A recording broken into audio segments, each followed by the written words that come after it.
Hi everyone. Hello. Welcome back to our channel. We are here today with a special guest. Halfie. There he is. He's really shy. shy. He's nervous. Yeah. So be easy on him. But he was excited about being in this video. Yeah. Kept right. talking about it all day. All day. He's going on and on about it. This whole film YouTube channel I want to be on so bad. Yeah. So we got him in, but it was a bit of a struggle. Yes. This road getting up here has been closed the whole time we've been here. And so that was really sad because we wanted to come up here so bad, especially with our couple to shoot, and it's been closed. So sad. But today it opened. It opened. So we're yeah, and we're here. Day. So sad for the couple. Sorry, couple. But it is wonderful, and we just saw this amazing rainbow. So we're very thankful, and it is awesome up here. This is probably one of the best views we've ever seen. So. Yeah, and it was just a really good angle to be able to get Halfie in it with us. Yeah, right. Because he didn't want to be like overpowering us down in the valley. Like he wanted to be on our level. Yeah, right, which was really sweet of him. He's a gentleman, you know. Today we're talking about film. Super 8 film, 35 millimeter. And yeah, we're really excited. We love film. Right now, it's just our favorite. We have a lot of fun with it. We have felt very creatively inspired by it. Yes. Yeah. Definitely gives that vintage feel. And I don't know. I just feel like it's really raw. And we've been really surprised with how many couples have been really into. The people love it. The people love it, especially the Super 8. Since we started like advertising that we shoot Super 8, so many people have booked it, added it onto their videos. People are adding rolls of 35 millimeter film into their packages, and it's just been a really fun way for us to capture more raw moments for weddings. And it just gives a vibe that is unmatched. It's unmatched. I'm sure you'll link like some videos, but I'll play some videos right now. I got myself into a little situation, and I can't seem to get away from it. Ooh, I got to break free from all this bad luck that's been following me, and it's time to move on. It's just a little too long. So yeah, it's a really cool vibe, and it definitely adds something that you aren't getting with digital. So it's very intimidating too, and that's what we are here to talk about, because we probably spent a year before we got this bad boy, and I wanted it so bad, but I just didn't know how to get started. It was very confusing. No one is just upfront about what you should do, and so that's what we want to do. It was so hard to find like just what to do, what film to buy, where to get it, stuff like that, where to send it. Yeah, so that's what we're here to talk about. Yeah, so first we're going to talk about what gear we have and what film we shoot on.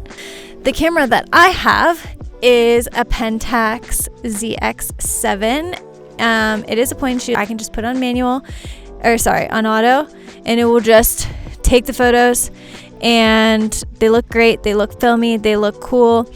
Right. Oh, all done. Disposable cameras are fun, although it does seem wasteful and you don't ever get to see your pictures. If it's an important event that you want to remember, I recommend using a real camera. And I'm not worrying about every single shot if it turned out, if the exposure was right, not using light meters and all of that stuff. So it's been super fun. I was just telling Tanner, I do want to get a film camera that is, for lack of a better word, shittier, because I like whenever film has like that rough look to it. Like I like a lot of light leaks and things like that. But we're going to talk about how to get more of that later. But I definitely want to experiment with some other cameras as well. That one comes out really clean, which is great. But I do like the rougher look of film. And I also shoot on Kodak Gold 35 millimeter or Portra 400. The film that you shoot on isn't the biggest deal in the world. Mostly turns out pretty similar. So don't sweat what film you get. Just make sure you get 35 millimeter and it'll be great. Yeah, right. And so the hardest thing about finding a Super 8 was finding it, or like doing the Super 8 was finding it. That made no sense. Okay, you get what I mean now. Where I found this little buddy was at our local, it's called Bernie's. It's just like a photo center type vibe. And I think this thing was $180, but you can find it on eBay. There's this one website, which I will link below. You can always get it on eBay or photo centers.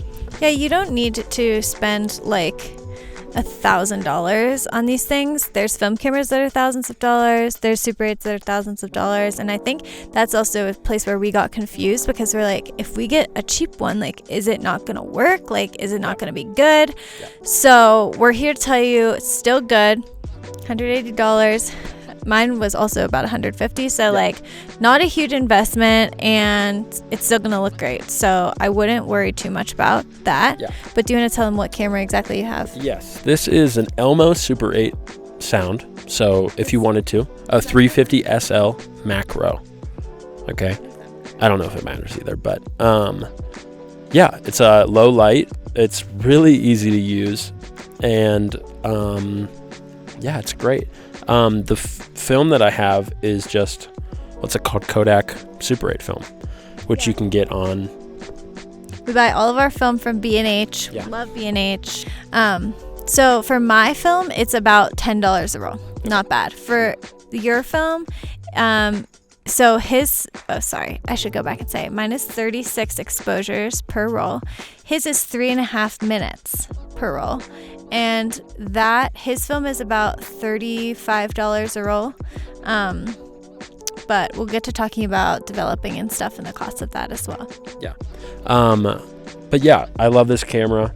There's a warm and cold temperature setting. There's a daylight inside, which is two random, levels of exposure. But you can use that. The focus is iffy, but I think it kind of adds to it, so I'm not complaining. But yeah, this is like my baby. I love it so much. It's never done us wrong. Yeah, right. And so I'll link places where you can buy this, where you can buy the film.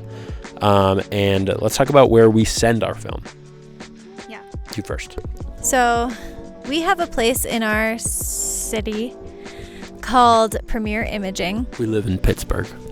And that is where we develop our 35 millimeter film. And sometimes I also buy film from there because they're a small business and we love that. But that's also where I bought my camera. But they are amazing. They always get our film back to us like within a day, and they do such a great job with it. And they're so nice. So nice. And a lot of people ask us where we get our film developed, and so it does seem like it is a bit of a confusing thing that people aren't able to figure out what to do once they shoot the film. Mm-hmm. So if you go on Google, if you don't live in Pittsburgh, and you just Google 35 millimeter film developing near me, you should be able to find somewhere.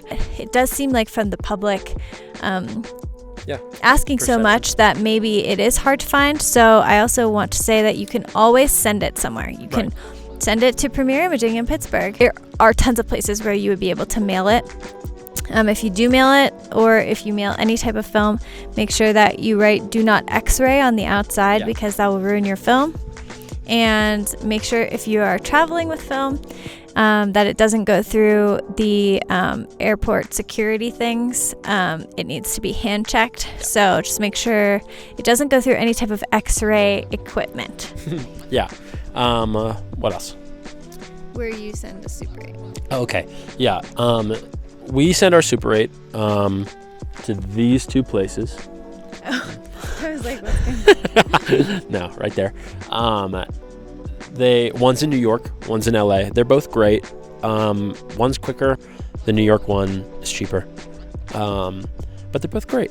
So pretty similar quality. yeah, and I think it costs about $60 to $90 depending on how you're going to do it for 3.5 minutes of footage, but it is worth it, especially if you have people paying for this service. It's just a drop in the bucket compared to, what you could be making with it. So the first one that we have learned over the past few years is how important your first and last photo and frame are.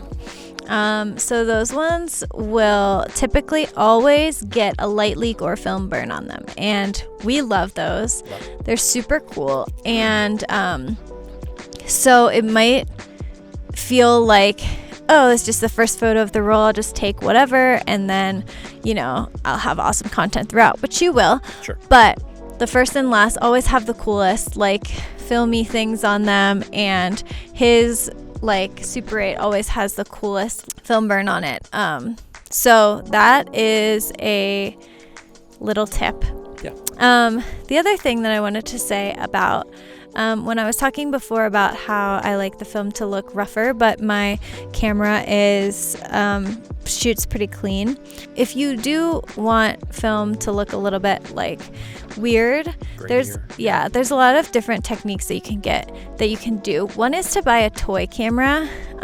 These were popular back in the 80s and 90s.